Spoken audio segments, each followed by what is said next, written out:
conference this week, and hello to everyone out there, our extended family. It's chapter 6 of our book that we are reading this week, which is one of my favorite chapters, and it's one that I actually use every year. So some of you, we've been taping for a year now, so some of this might be familiar to you guys from last year. What is chapter 6 about? Why am I so excited about chapter 6? Pranayama. I get excited about pranayama because it's an aspect of our practice that's obviously invisible, but it's one of the most important, most beneficial aspects of the practice. So this week's a few students were telling me that they really love it when we lecture on this one as well, because it's a reminder to everyone, because we forget. So what is prana? A little more than that. Elaborate on that. It's a life force, it's energy, but it has to ride on the breath. So we kind of mix those two together. And what's ayama? So it's pranayama. What's ayama? To stretch it out, right? I always give you guys this visual. So ayama means we're all training ourselves to stretch the breath. So we know that someone that hasn't trained their breath might have shallow breath, or kind of wimpy, weak breath, or sometimes holding your breath when you don't mean to. But ayama means that all of you are in training to stretch the breath out as long as you can, for the inhales to be long and to match the exhales whenever we're doing our yoga practice. So we also know that pranayama is the life force. So for us to stay healthy as human beings, we know that we need breath. We just need oxygen, right, to survive in these bodies we were given on planet Earth. But we understand from the older medicines like Chinese medicine, Japanese medicine, Indian medicine, that it is at the crucial heart of our vitality and energy and life that we have good prana, we have good chi. So you might want to compare that or think of that as the wind. We say vayus. We're going to study that next week. So the breath quality becomes your energy quality in your class and in life. The pranic quality is your breath quality. So we try to get you to inhale fully and exhale fully. And we use a very specific breath technique in yoga. What is the breath that we use? Ujjayi breathing. There's a lot of different breath techniques out there, but we specifically use the Ujjayi breath in our practice because we understand that that is the strongest breath. It has the most capability of moving that prana into the edges of our body. So where we normally collapse in life and the breath is shallow and restricted here, we open up the body in Asana, we talked about the last couple weeks, and we add this vibrant breath to it. We begin to get these wind centers to move these prana, these vayus, to move and spread this energy into the places in our body where we need it. In the Chinese medicine, they say we have these meridians, these super freeways of energy lines, almost like circuitry, like what would you call that? An energy circuits, or our electrical system. That's what I wanted to say. But in yoga, what do we refer to those as? Nadis. And how many are there? You guys know this number? 72,000. I say that many times every year. But ideally, the yogi wants to get the energy moving through all those electrical systems in the body so that we're healthy, and we realize there might be places where there are blockages, so we go see a Chinese acupuncturist, put in some needles and try to get that electrical force to go through there. We're doing the same thing with the yoga practice, trying to move that energy throughout the body using different techniques and asanas and different ways we hold our body.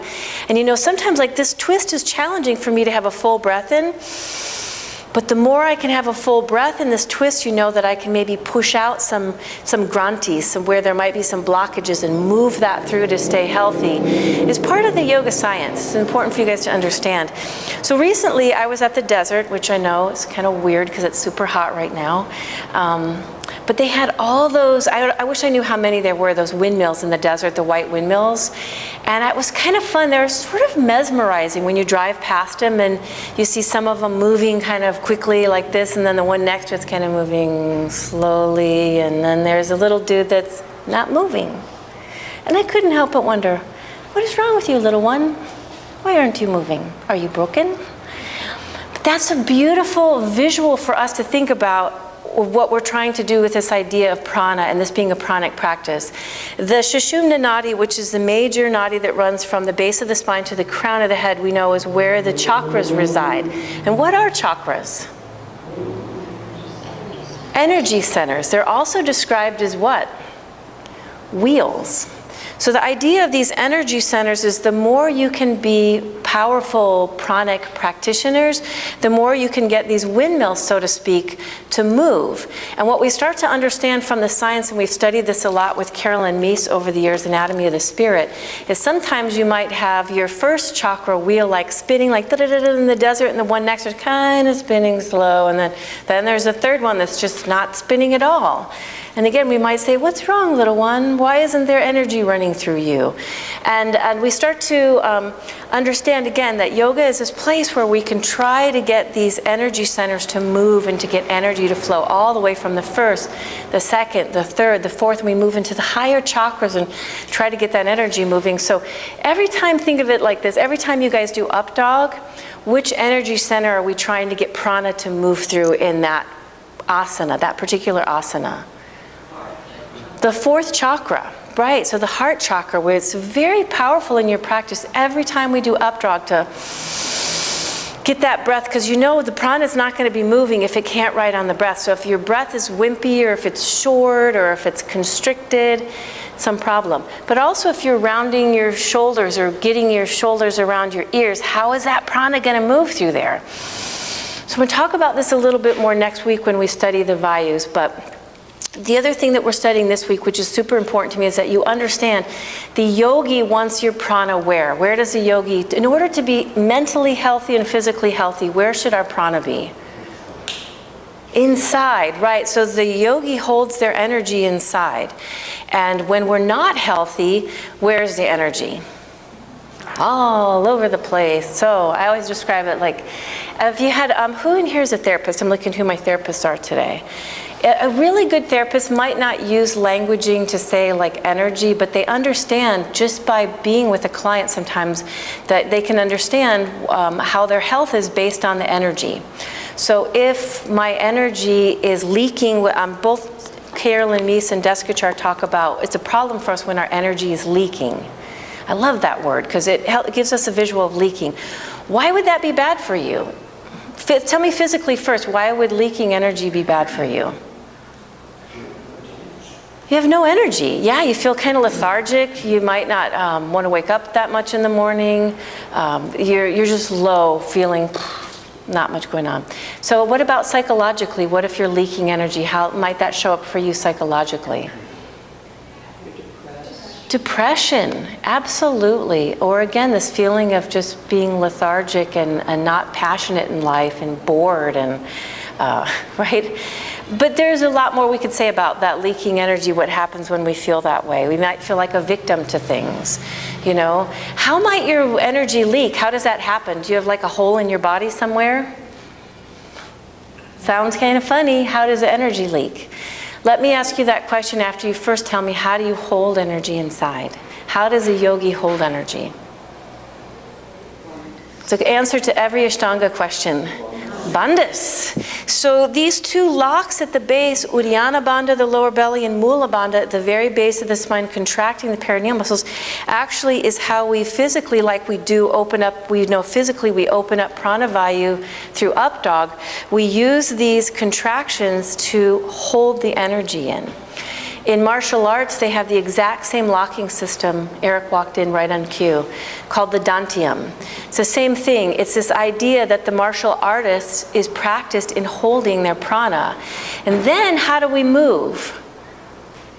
How does the Ashtangi, how does Bruce Lee move? From the center. From the center. So this is where Teal get mad because I'm getting up from the camera. I'm still in the camera.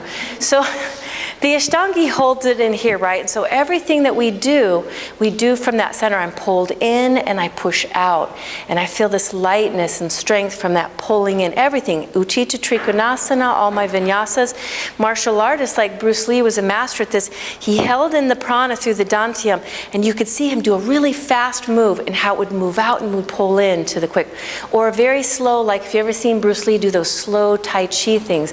He was a small man, but he was a powerful man, right? He was able to create that from the power centers within and move We say in advanced Ashtangi, we say Sthirabhaga, which is, I like to translate it as strength and grace.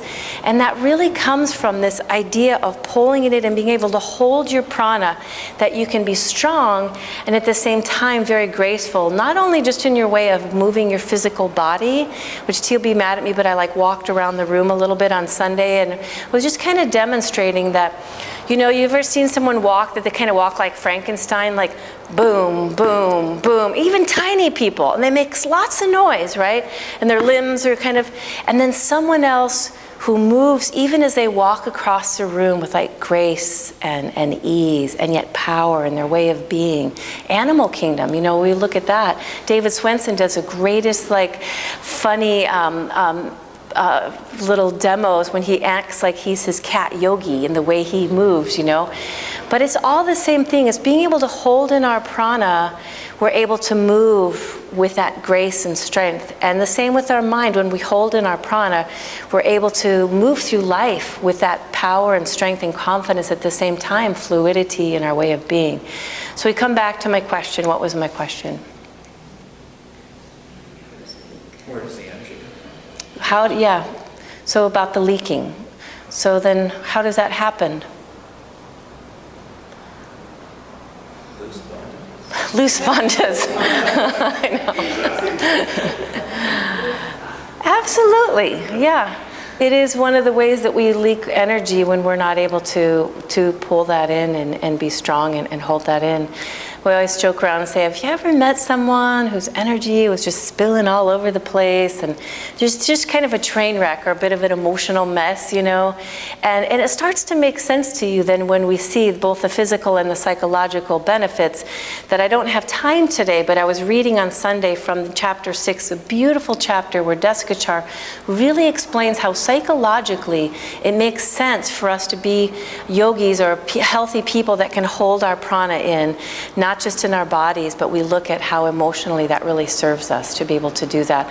Which is why, you know, I love sometimes you guys will tell me your little stories after class or whatever, what's happening in your life. And someone just left class today and said that their daughter has been, you know, practicing yoga and how her roommate could already notice that the way she was just being in life and feeling every day, like when she woke up and just the challenges throughout her life, like already she was starting to feel better just from 1 week of doing yoga, you know. So we all understand part of what brings us back and back to our mat really is our pranic practice and how it serves all of us to hold our prana in and be healthy people energetically, healthy people physically, but also healthy people in our minds and how we function.